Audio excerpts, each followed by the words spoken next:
If you look at the rhetoric on both sides of this, you have the supporters of the bill saying this is crucial, otherwise it will be the end of copyright laws. Others saying if you go ahead with this bill, it's going to be the end of the internet as we know it. So where's the truth in this?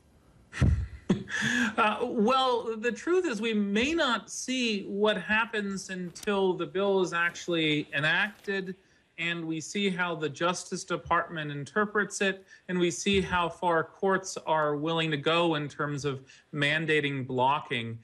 Does this mean that internet service providers, Verizon, AT&T, et cetera, are actually going to have to block access to websites by internet address, or just disable access to the domain names?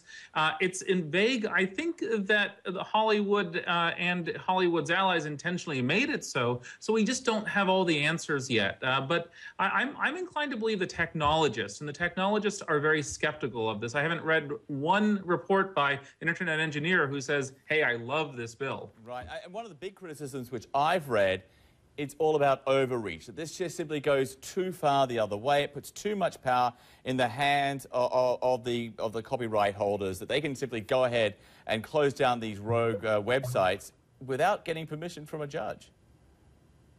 That is a worst-case scenario, and I suspect this is in part intentional overreach by the motion picture folks, by Hollywood, by other large content holders. They'll ask for everything, but in fact they might be willing to compromise in the end, and maybe they only need half of what they're requesting. And so they're throwing a lot in there, and maybe expecting that this bill called SOPA will be pared back during some of the negotiations that'll take place over the next half year or so. Okay, let's just stick with the criticism, because that's the kind of person I am.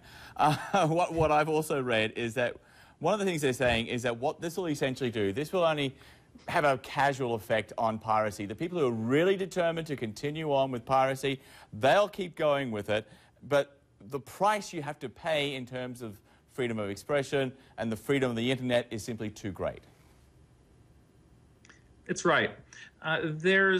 Look, if you want to find pirated materials, you're going to find pirated materials. There's no way that the U.S.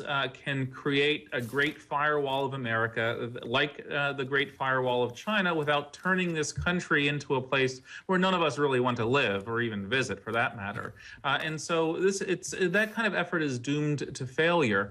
And there's also a strong free speech concern here. In the U.S., we have a First Amendment.